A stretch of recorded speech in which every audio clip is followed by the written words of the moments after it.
कैसे हैं आप लोग। कल क्लास शेड्यूल थी बट हुआ क्या कि नेट वगैरह की प्रॉब्लम रही, इसी कारण किसी कारणवश क्लास तो कल नहीं हो पाई। चलिए आज हम लोग थोड़ा सा लेट ही सही लेकिन अपनी क्लास स्टार्ट कर देते हैं।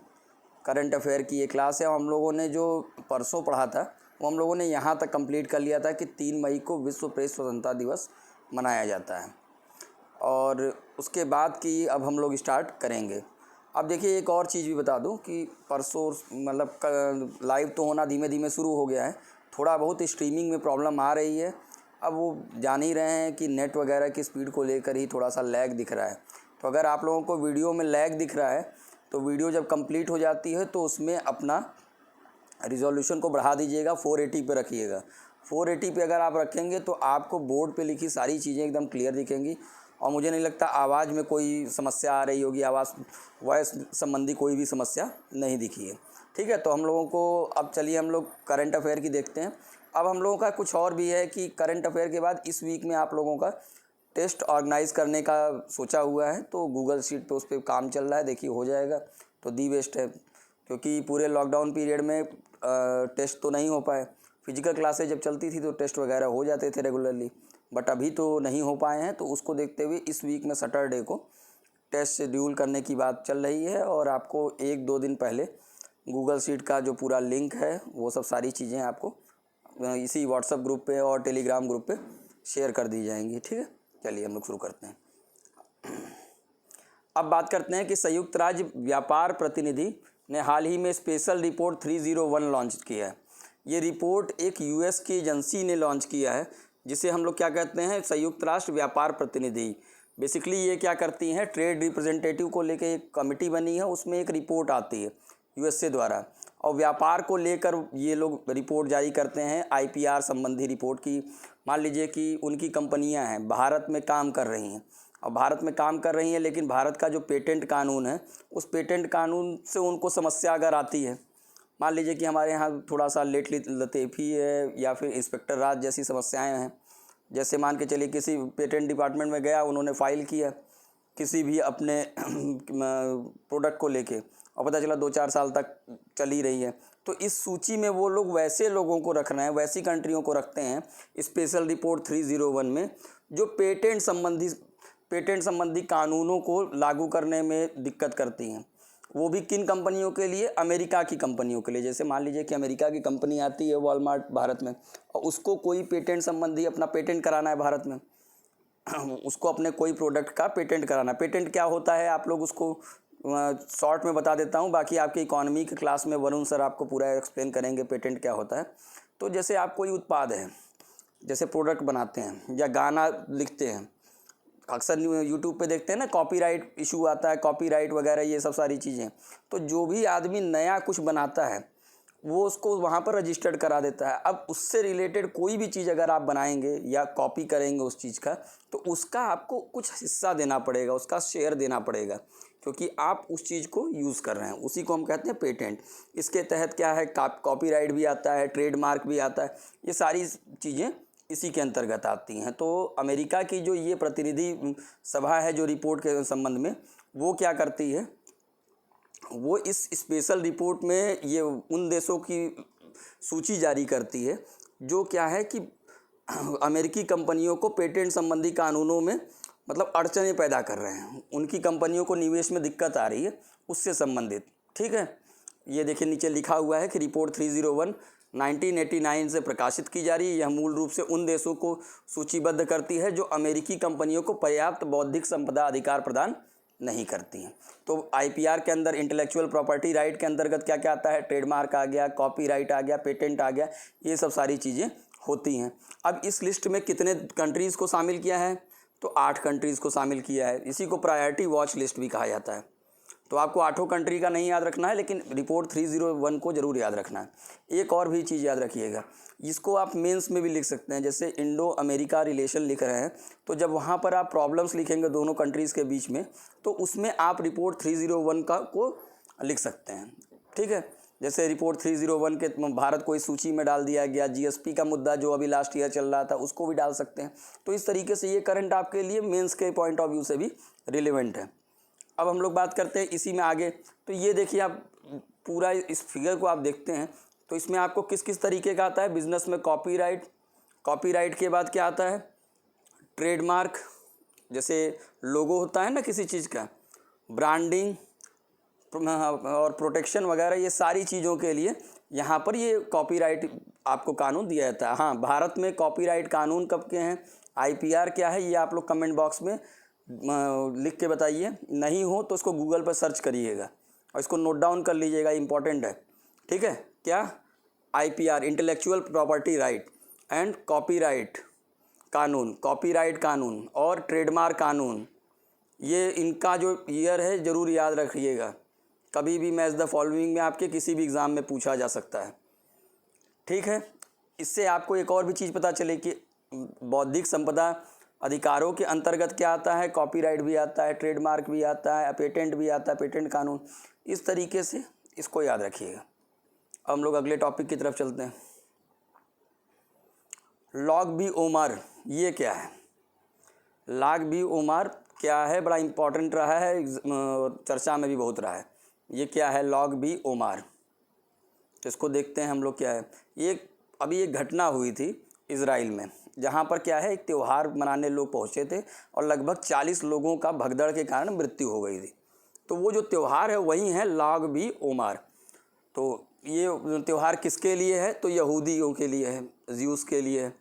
और इसको कब मनाया जाता है, तो हिब्रू के जो ईयार महीना कहा जाता है हिब्रू में, जैसे हमारे यहाँ नहीं होता हिंदू कैलेंडर में कि जेठ, आषाढ़, माघ, इस तरीके से जो कैलेंडर होता है हिंदू कैलेंडर, उसी तरीके से हिब्रू के ईयार महीने में मनाया जाता है। दूसरी चीज़ है कि कहाँ पे ये भगदड़ हुई है, तो इज़राइल में एक जगह है मेरॉन, मेरॉन में भगदड़ हुई है जिसमें 40 से अधिक लोगों की मृत्यु हुई है। यहाँ पर शिमून बार योचिए जो मकबरा है उसी के पास में लोग इकट्ठे हुए थे इस फेस्टिवल को मनाने के लिए। लॉग बी ओमार, ये याद रखिएगा, UPSC के लिए भी इम्पॉर्टेंट है। कल्चर वगैरह में जो भी त्यौहार वगैरह होते हैं वो आप लोगों को भी पता है कि इम्पॉर्टेंट होते हैं। तो लॉग बी ओमार किससे रिलेटेड है, यहूदी त्यौहार है। क्या हुआ था, 40 लोगों से अधिक भगदड़ के कारण मर गए थे। कहाँ पर, मेरॉन शहर में। मेरॉन कहाँ पर है, इज़राइल में है, इज़राइल में। और ये किस महीने में हिब्रू के मनाया जाता है, तो ईयार महीने में। याद रखिएगा, हिब्रू और क्या है, उनकी लिपि भी है। इज़राइल की लिपि क्या है, हिब्रू ही है। तो ये त्यौहार है, उस भगदड़ की फुटेज है, आप देख सकते हैं इसको स्क्रीन पे जूम आउट हो रही है जो, ठीक है। तो इस त्यौहार को याद रखिएगा। अब बात करते हैं हम लोग कि अभी हाल ही में क्या हुआ, भारत और अमेरिका के साथ, भारत ने अमेरिका के साथ क्या किया है, P-8I, ये बड़ा इम्पॉर्टेंट है। P-8I पेट्रोलिंग विमान की बिक्री को मंजूरी दे दी है। इसी को पोसेडन कहते हैं, इस विमान को। वो विमान अब भारत को ये बेच रहे हैं, कौन, अमेरिका से। ये क्या है, इससे क्या है, ये पेट्रोलिंग व्हीकल है। इससे क्या है कि दूर तक गश्ती लगाने में बड़ा ही आसानी हो जाएगी। और कौन खरीद रहा है, तो इंडियन नेवी के लिए स्पेशली तैयार किया जा रहा है, ये है विमान, ठीक है। ये पेट्रोलिंग व्हीकल है जो हमारा दूर तक हम क्या करेंगे, निगरानी रख सकते हैं। इसी विमान का एक और नाम है पोसाइडन, पोसाइडन इसको कहते हैं, इसको याद रखिएगा। तो इसको P-8I भी कहा जाता है। किससे खरीद रहे हैं, अमेरिका से। एग्ज़ाम में खासतौर में UP-PCS UCS में तो ये डिफेंस में बहुत पूछते हैं, तो इस बात को आप ध्यान में रखिएगा। अब एक बड़ा हाल में चर्चा में रहे हैं, हाल ही में देबू चौधरी का निधन हो गया है। ये किस क्षेत्र से संबंधित है देबू चौधरी, कमेंट बॉक्स में लिखिए किस क्षेत्र से थे। थोड़ा बहुत तो करंट आप लोग भी पढ़ते होंगे। ये थे हम सितार वादक, और इनकी पिक देखिए तो आप शायद हो सकता है कभी देखे हों, अगर आप शास्त्रीय संगीत वगैरह सुनते हो, इस तरीके से सितार वगैरह के अगर शौकीन होंगे तो आपने इन्हें देखा होगा कहीं ना कहीं यूट्यूब वगैरह पे या न्यूज़ में। अब आते हैं हम लोग अभी क्या हुआ है कि एक अमेरिका की जो प्राइवेट कंपनी है स्पेस से रिलेटेड, SpaceX, बहुत बड़ा नाम है ये रॉकेट बनाने के नाम पे। और जब मोदी जी पहली बार गए थे अमेरिका तो SpaceX के मालिक से मिले थे। तो SpaceX कंपनी ने अभी क्या किया है कि इंटरनेशनल स्पेस स्टेशन से 4 अंतरिक्ष यात्रियों को, ठीक है, सुरक्षित पृथ्वी पर वापस लौटाया है। कभी आप लोग के एग्ज़ाम में हाल ही में अगर इस तरीके से बना दिया क्वेश्चन कि किसने किया, तो आप लोग नासा मार देंगे, रशिया वाला मार देंगे, बट ऐसा नहीं है। ये SpaceX की फ़्लाइट थी। उस फ्लाइट का नाम क्या है, ड्रैगन कैप्सूल स्पेसशिप, याद रखिएगा, ड्रैगन कैप्सूल स्पेसशिप।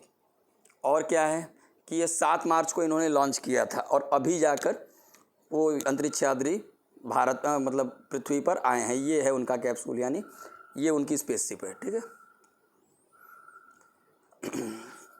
अभी खेलों के बारे में देखा जाए तो मर्सिडीज चालक लुइस हैमिल्टन ने पुर्तगाली ग्रैंड प्रिक्स जीता है। आप लोग याद रखिएगा, ग्रैंड प्रिक्स वगैरह में 2 ही 3 नाम होते हैं, या तो लुइस हैमिल्टन होगा और या तो फिर एक नाम मैं खुद भी मिस कर रहा हूँ, वही हमेशा न्यूज़ में बने रहते हैं, ठीक है। ये किसके चालक हैं, बस ये याद रखिएगा, ये हैं चालक आपके मर्सिडीज़ के, लुइस हैमिल्टन। टीबी शंकर को आरबीआई के डिप्टी गवर्नर के रूप में भी हाल ही में नियुक्त किया गया, ये इंपॉर्टेंट है। डिप्टी गवर्नर के रूप में किसको किया गया है, टीबी शंकर को। और 4 मई को अंतर्राष्ट्रीय अग्निशामक दिवस के रूप में मनाया गया है, ये भी इंपॉर्टेंट है। दिवस तो हमेशा स्टेट पीएससी वगैरह में ज़रूर पूछ लेते हैं, तो इसलिए दिमाग में बना के चलिएगा।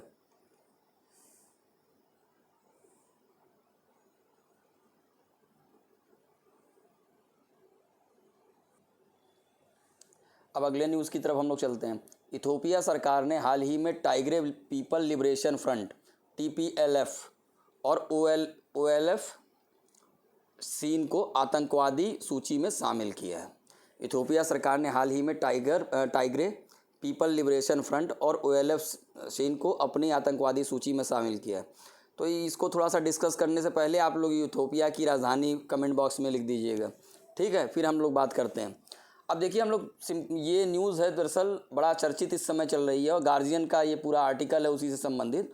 तो पहले हम थोड़ी सी कहानी इसको समझ लेते हैं कि क्या है। देखिए इथोपिया में क्या था कि इथोपिया में 1925 तक, इथोपिया में 1991 तक था सैनिक शासन। पूरी एक छोटी सी मैं आपको हिस्ट्री बता दूं इसका, ताकि आपको ये समझने में आसानी हो कि ये ऐसा कौन सा ग्रुप हो गया कि इन्होंने आतंकी सूची में डाल दिया। तो ये सैनिक शासन यहाँ पे चला।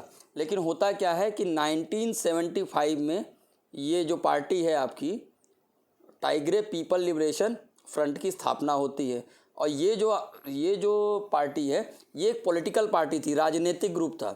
एक तो पॉलिटिकल पार्टी थी, उसके बाद क्या है ये सैन्य ग्रुप भी रखती थी, रिवॉल्यूशनरी। जैसे हमारे यहाँ मान लीजिए कि किसी की सत्ता है, उसके खिलाफ सशस्त्र कोई अगर हथियार उठा लिया या उसके खिलाफ लड़ रहा है, उस शासन व्यवस्था के खिलाफ लड़ रहा है, तो इस तरीके से एक तरीके से पॉलिटिकल ग्रुप भी था और सैन्य ग्रुप भी था।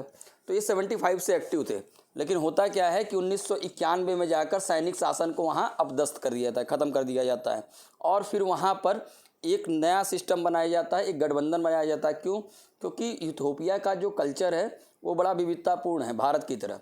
तो वहाँ पर अलग अलग क्षेत्र में, जैसे टाइग्रे क्षेत्र में ये Tigre people liberation front active था। तो उसी तरीके से 10 ग्रुप थे, जनजातीय ग्रुप जिसको कहते हैं, 10 पॉलिटिकल पार्टीज़ थी। उसी के क्रम में क्या हुआ कि 1994 में एक नई व्यवस्था ली। जब इन्होंने क्या किया, सैनिक शासन को ख़त्म किया, तो 1994 में जाकर एक फेडरल सिस्टम लाया, जैसे हमारे यहाँ है संघीय व्यवस्था। अब फेडरल सिस्टम में क्या हुआ 1994 में, वो समझिए कि अब अकेले तो कोई भी सत्ताधारी दल वहाँ शासन नहीं कर सकता था, क्योंकि विविधतापूर्ण जगह थी, जनजातीय ग्रुप थे। तो उन जनजातीय ग्रुपों से जाके ये जुड़े, इन जनजातीय ग्रुपों से जुड़े और उनको एक पूरा संघ के रूप में बना दिया इन्होंने और कहा आप लोग राज्य सरकार बन जाइए, हम केंद्र सरकार बन जाएंगे। इस पूरे गठबंधन को क्या नाम दिया गया था? Prosperity party. Prosperity party, prosperity party.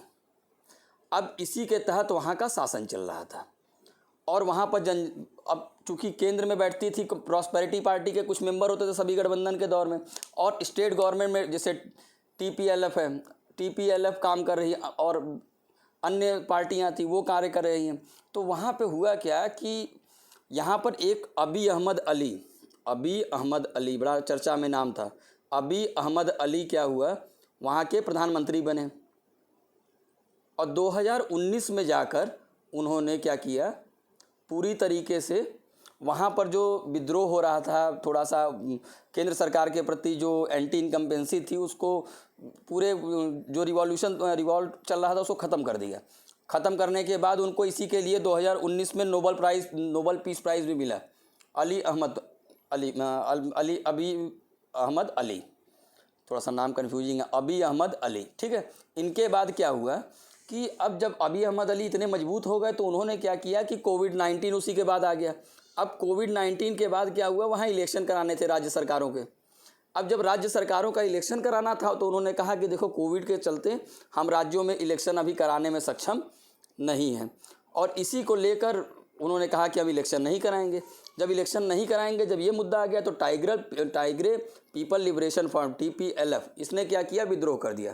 कहा आप तो एक तरफ संघात्मक व्यवस्था की बात करते हो और इलेक्शन नहीं करा रहे हो, कोविड का बहाना ले लिया और पूरी तरीके से तानाशाही कर रहे हो। और क्या किया, जब इन्होंने विद्रोह करना शुरू किया तो TPLF या फिर कहिए प्रांतीय सरकार की, स्टेट गवर्नमेंट का फंड ही रोक दिया। जहां इनकी सरकार थी, केंद्र सरकार ने स्टेट गवर्नमेंट का पूरा फंड रोक दिया। सरकार चले कैसे? इस चक्कर में क्या हुआ, टाइग्रे पीपल लिबरेशन फ्रंट ने क्या किया, विद्रोह कर दिया। और विद्रोह जब कर दिया तो उसी के बाद इनको मौका मिल जाता है वहाँ की केंद्रीय सरकार को, अहमद अली की सरकार को। उन्होंने क्या किया, सीधे इनको आतंकी सूची में शामिल कर दिया। ये एक पॉलिटिकल पार्टी थी, बट इसको अब आतंकी सूची में शामिल कर दिया बिकॉज ऑफ वो विद्रोह कर रहे थे, ठीक है। तो कुल मिला के इथोपिया का मुद्दा कुछ नहीं है, केंद्र राज्य का झगड़ा है। केंद्र राज्य संबंध अगर हम लोग पढ़ेंगे जब पॉलिटी में, तो बस वही केंद्र राज्य का झगड़ा है। पता चला अगर भारत का ही कोई प्रदेश एकदम, और वहाँ की कोई पॉलिटिकल पार्टी बहुत ज़्यादा केंद्र सरकार का अपोज करती है, और केंद्र सरकार क्या करती है, बहुत सेंट्रलाइज करने का प्रयास करती है, फेडरल स्ट्रक्चर को तोड़ने का प्रयास करती है, तब ऐसी सिचुएशन होती है। वही चीज़ हुआ इथोपिया में कि वहाँ की एक स्टेट गवर्नमेंट के सारे पावर छीनने का प्रयास हुआ, और वहीं दूसरी तरफ उसने क्या किया, हथियार उठा लिए, सशस्त्र विद्रोह कर दिया, और उसी के कारण उसको आतंकी सूची में शामिल कर दिया गया। ये बड़ा चर्चा में है, ये न्यूज़ में भी रहेगा, आपको ऐसे वगैरह में भी देखने को मिलेगा। तो याद रखिएगा इस पार्टी का नाम। ये इसका आर्टिकल है जो गार्जियन में छपा था, आप लोग को और डिटेल में पढ़ना होगा तो पढ़ लीजिएगा इसमें से। अभी हाल ही में वैज्ञानिकों ने यूरेनियम का सबसे हल्का रूप खोजा था, उसका नाम क्या रखा है, यूरेनियम 214, ठीक है। इसको साइंस न्यूज़ ने कवर किया था कि यूरेनियम 214 सबसे हल्का यूरेनियम रूप है यूरेनियम का, ठीक है। हाल ही में किस देश ने इबोला के प्रकोप की समाप्ति की घोषणा की? अभी हाल ही में किस देश ने इबोला की समाप्ति की बात कही है? आंसर आप लोग कमेंट बॉक्स में दीजिए, फिर मैं बताऊं। Answer is DRC, democratic Republic of Congo. इसका राजधानी जरूर लिख दीजिएगा, और यहाँ पर जो नदी बहती है उन नदियों की सूची भी लिख दीजिएगा। 3-4 नदियाँ जो हैं, बेसिकली एक नदी एक प्लेटू, ये 2 चीज़ ज़रूर बताइएगा आप लोग। ये प्लेटू का नाम कमेंट बॉक्स में लिख सकते हैं तो लिखिए, और उसके बाद कैपिटल का नाम, प्लेटू और कैपिटल, ठीक है। तो याद रखिएगा अब होता क्या है, ये अभी क्यों हाल ही में किया गया, इसको पहले भी घोषित कर दिया गया था, वहाँ पर प्रकोप ख़त्म हो चुका था, बट फिर से 4-5 केसेस आ गए। इसी के कारण फिर से में इबोला प्रभावित क्षेत्र घोषित किया गया, और बाद में अभी जाकर कोई केसेस जब नहीं मिले हैं तब उसको पूरी तरीके से इबोला मुक्त घोषित किया गया। अब उड़ीसा में बात करते हैं। गोपाबंधु संवादिका स्वास्थ्य बीमा योजना लॉन्च की गई। कहाँ पर की गई है? उड़ीसा में। इस योजना के तहत क्या है, अभी कोविड लॉकडाउन में, कोविड के दौर में, पूरा पेंडेमिक में देखे होंगे, सबसे ज़्यादा पत्रकारों की ही मृत्यु हुई, क्योंकि वो ग्राउंड रिपोर्टिंग करने के चक्कर में सबसे ज़्यादा वो संक्रमित हुए। और ये आप कह सकते हैं कि पहला ऐसा राज्य है जिसने पहले घोषणा की थी कि वो जो राज्य के कार्यरत पत्रकार हैं उनको क्या करेगा, बीमा योजना देगा। उसी को इसने लॉन्च किया है उड़ीसा सरकार ने। तो क्या किया है, इसने क्या किया है, 2 लाख तक का कवर दिया है, 6500 से अधिक पत्रकारों को इससे लाभ होगा। और कोविड-19 में जो अग्र मतलब फॉरवर्ड रो में खड़े जो हमारे पत्रकार लोग हैं, जैसे देखें हाल ही में रोहित सरदाना की मृत्यु हो गई थी, तो पत्रकारों को ये बीमा पूरी तरीके से कवर करेगी। और इसमें कितने कब लॉन्च किया गया था पहले इसको 2018 में, बट उसके बाद उसको बंद कर दिया गया था, फिर से इसको चालू किया गया है। तो किसने शुरू किया था? उड़ीसा ने। मैक्स 1407 क्या है जो हाल ही में खबरों में था? बताइए आप लोग। कुछ नहीं है, ये एक क्या है ये एक नया बीज है सोयाबीन का। ठीक है, ये एक नया बीज है जो सोयाबीन का इन लोगों ने विकसित किया है। और ये किसने बनाया है? तो ICAR, Indian council for agriculture research, जिसे ICAR कहते हैं। और पुणे में एक इंस्टीट्यूट है आगरकर रिसर्च, अगरकर, अजीत अगरकर का नाम आप लोग जान रहे होंगे, क्रिकेट देखते होंगे तो अगरकर रिसर्च इंस्टीट्यूट के दोनों के वैज्ञानिकों ने मिलकर इसको बनाया है। इसमें इससे फ़ायदा क्या है? एक तरफ उसकी जो हाई प्रोडक्शन लेवल बहुत बढ़ जाएगा सोयाबीन का, दूसरी तरफ क्या है कि कीट इस पर असर नहीं करेंगे, यानी कीट प्रतिरोधी किस्म है। तो किस्म याद रखिएगा, जितने भी नई वैरायटी आती है, डेवलप की जाती है, तो करंट अफेयर के दृष्टि से महत्वपूर्ण होता है। ठीक है, और सोयाबीन की सबसे ज़्यादा प्रोडक्शन भारत में कहाँ होता है? इसको ज़रूर कमेंट बॉक्स में लिखिएगा, भारत में कहाँ होता है और वर्ल्ड में कहाँ होता है, दोनों को लिखिएगा। हम लोग बात करते हैं कि भारतीय सेना ने किस राज्य में पहला green solar energy harnessing plant शुरू किया है? किस राज्य में? सोलर सिस्टम पर पूरा आधारित है, वो किया है इन्होंने सिक्किम में। ठीक है, सिक्किम में किया है भारतीय सेना ने, इम्पॉर्टेंट है ये। और ये इसमें पहली बार वेनेडियम आधारित बैटरी का प्रयोग इन्होंने तब किया है, और इसलिए भी सोलर बहुत इम्पॉर्टेंट है। ये बताइए टारगेट कितना है तो हम लोगों का प्रोडक्शन का, सोलर मतलब रिन्यूएबल एनर्जी से? इसको कमेंट बॉक्स में लिखिएगा। करंट अफेयर के लेक्चर में मैं बार बार बोलता रहता हूँ, और इसको आप हर जगह जोड़ सकते हैं, मेंस के भी आंसर राइटिंग में आप जोड़ सकते हैं। ठीक है, ऐसे में भी जोड़ सकते हैं। तो कितना टारगेट है 2022 तक का, उसको कमेंट बॉक्स में लिखिए। उसके बाद आइए, पुटौला नाच बड़ा हाल ही में खबरों में रहा है। ये पुटौला नाच है क्या? ये देखिए, इसकी पिक है। तो ये कहाँ का है पुटौला नाच और खबरों में क्यों है? तो सबसे पहली बात करते हैं, पुटौला नाच जो है वो असम का है, एक नृत्य है, पारंपरिक नृत्य है जो कठपुतली पर आधारित है। जहाँ पर जैसे आप लोग राजस्थान में जो कठपुतली वाला नृत्य देखते हैं, वैसे ही वो यह असम का नृत्य है। अब ये क्यों चर्चा में है? क्योंकि कोविड-19 के दौरान जागरूकता पैदा करने के लिए इस कठपुतली कला का उपयोग करके 3 शॉर्ट वीडियो भी बनाए गए थे, जो बड़ा प्रचलित रहे थे उस समय। और इसको पूरा संचालित कौन किया था? असम आधारित ट्रस्ट है ARTM, इसने बनाया था। यानी कठपुतली का ये प्रयोग करके सीधे लोगों तक जागरूकता पैदा करने का प्रयास किया जा रहा था। पुटौला नाच, तो पुटौला नाच कहाँ का है? असम का है। क्या है? कठपुतली नृत्य है। क्या किया गया था? तो कठपुतली के आधार पर कोविड के लिए जागरूकता पैदा करने का प्रयास किया जा रहा था। ठीक है, और कौन सी ट्रस्ट कर रही थी? ARTM ट्रस्ट कर रही थी इसको संचालित। अब बात करते हैं कि सबसे इम्पॉर्टेंट क्या है कि यह जो परियोजना है ये यूनिसेफ के सहयोग से की गई है। जब इस तरीके की परियोजनाएं आती हैं जो यूनिसेफ हो गया, यूनेप हो गया, वर्ल्ड बैंक हो गया, इस टाइप के सहयोग से होता है, तो वो परियोजना बड़ी इंपॉर्टेंट हो जाती है एग्ज़ाम के लिए। ठीक है, तो याद रखिएगा यूनिसेफ के सहयोग से इसको संचालित किया गया। अभी मार्क सेल्बी ने चौथी बार स्नूकर विश्व चैंपियनशिप जीत ली है। मार्क सेल्बी ने चौथी बार स्नूकर चैंपियनशिप जीती है। कहाँ के हैं मार्क सेल्बी? तो ये ब्रिटेन के हैं। और अभी हम लोग दूसरी बात करते हैं कि हाल ही में किस देश में क्रीमासेन सौर परियोजना शुरू की गई? बहुत इंपॉर्टेंट है।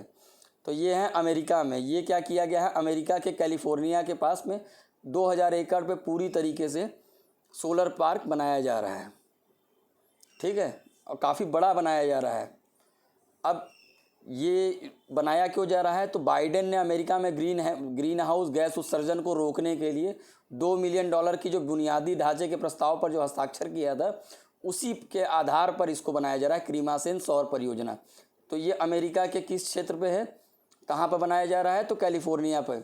अब आप लोगों को बताना है कि कैलिफोर्निया जो है वो अमेरिका के किस साइड है, ईस्टर्न साइड है कि वेस्टर्न।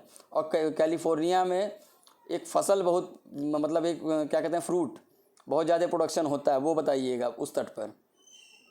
वो ज्योग्राफी में आप लोग को पता चलेगा जब पढ़ेंगे, लेकिन कौन सा फ्रूट है जो बहुत ज़्यादा वहाँ प्रोडक्शन किया जाता है उसको ज़रूर बताइएगा। अब बात करते हैं कि राष्ट्रीय मानवाधिकार आयोग के कार्यवाहक अध्यक्ष के रूप में किसे नियुक्त किया गया। जब नियुक्ति होती है तो इम्पॉर्टेंट होता ही है, हालांकि ये कार्यवाहक अध्यक्ष के रूप में है, लेकिन इनको याद रखना ज़रूरी है। तो ये हैं कौन, सेवानिवृत्त जो न्यायमूर्ति हैं प्रफुल्ल चंद्र पंत। ठीक है, अब हम लोग मानवाधिकार आयोग के बारे में कुछ थोड़ा बहुत समझ लेते हैं कि मानवाधिकार आयोग है क्या।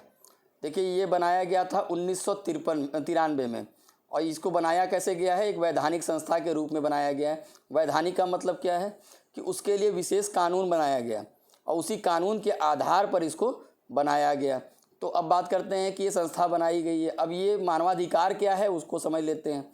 तो आपके जीवन और स्वतंत्रता का अधिकार हो गया, गुलामी यातना से मुक्ति, उसके बाद अभिव्यक्ति की स्वतंत्रता, काम करने का स्वतंत्रता, शिक्षा ग्रहण करने का स्वतंत्रता, पर्यावरण की स्वतंत्रता, यानी मानव जीवन के जीने के लिए जितनी भी आवश्यक अधिकार की आवश्यकता होती है उसको हम मानवाधिकार में शामिल करते हैं।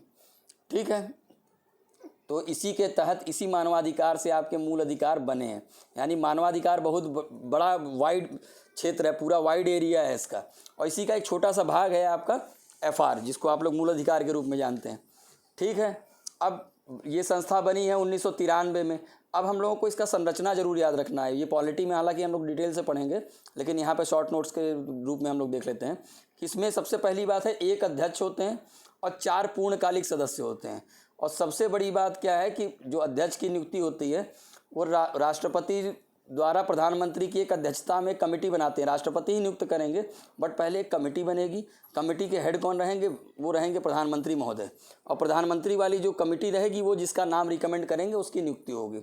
इसमें एक और क्लॉज है जो इम्पॉर्टेंट है, नियुक्ति होगी किसकी, कौन बन सकता है मानवाधिकार आयोग का अध्यक्ष।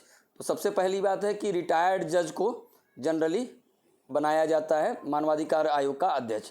जैसे देखिए यहाँ लिखा ही था, सेवानिवृत्त न्यायमूर्ति प्रफुल्ल चंद्र पंत, तो रिटायर्ड जज को ही मानवाधिकार आयोग का अध्यक्ष बनाया जाता है। एक और बात याद रखिएगा, मानवाधिकार आयोग क्या क्या कर सकती है इसको समझ लेते हैं कि कोई भी मानवाधिकार से उल्लंघन से संबंधित कोई भी मामला है जाता है तो उसको, शिकायत को वो एक्सेप्ट करती है। जांच करने का अधिकार होता है, इनको जांच करने का अधिकार होता है। दूसरी बात क्या होती है, इनके पास सारी जुडिशियल पावर होती है। अगर मानवाधिकार के उल्लंघन से संबंधित किसी मामले को जांच करनी होती है तो इनके पास जुडिशियल पावर होती है, यानी न्यायालय की तरह इनके पास भी थोड़ी शक्ति होती है।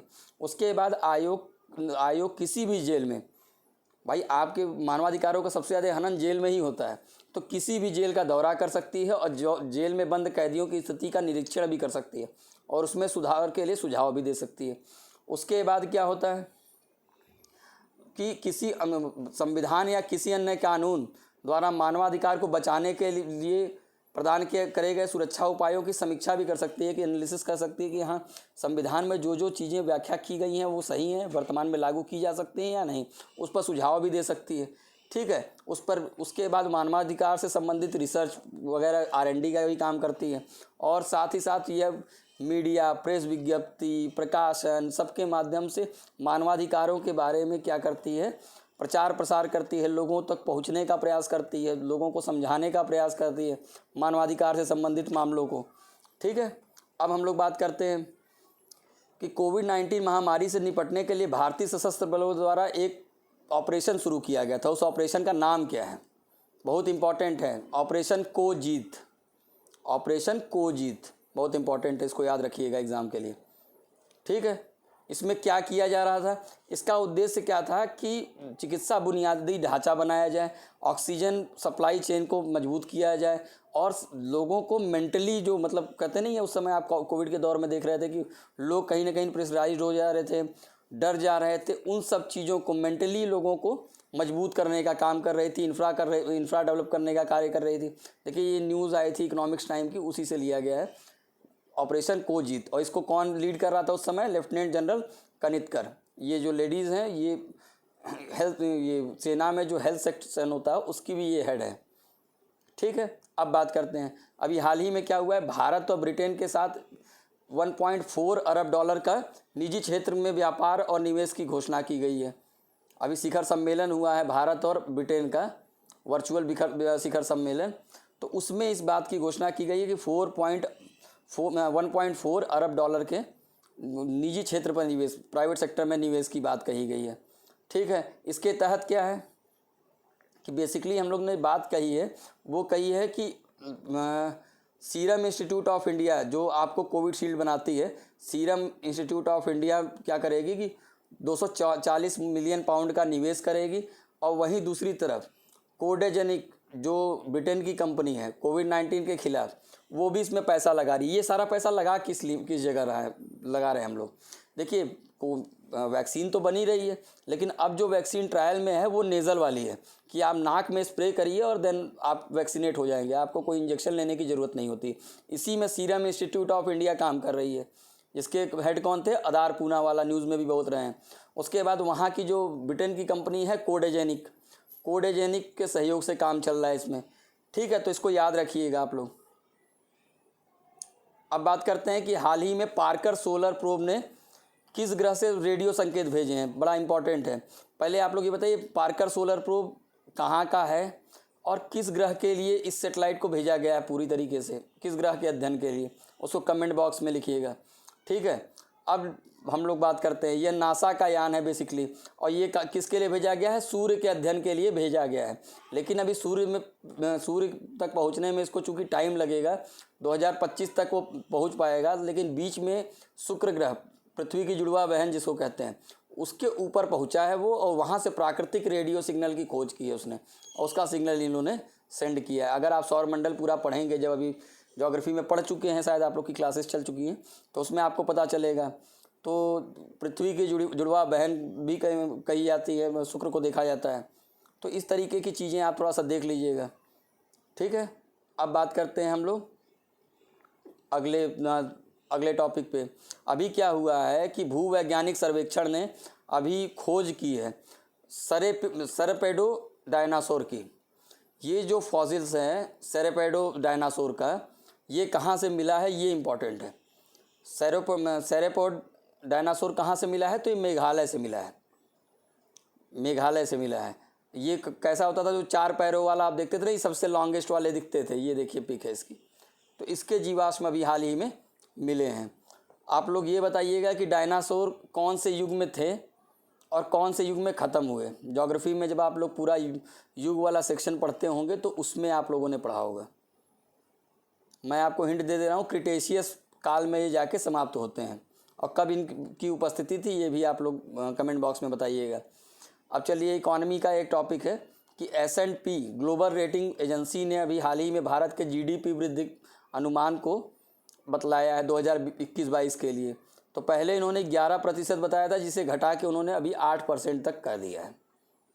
ठीक है, अब हम लोग बात करते हैं अगले टॉपिक की। देखिए जितनी भी रेटिंग एजेंसीज़ हैं, मूडीज़ है, S&P है, IMF है, वर्ल्ड बैंक है, UN है, ये जितनी भी आपकी GDP ग्रोथ रेट बता रहे हैं, उसको एक चार्ट बना लीजिएगा। चार्ट बना के उसमें नोट कर लीजिएगा, क्योंकि वो ऑप्शन में सभी चारों ही रहेंगे, तो कन्फ्यूज मत होइएगा।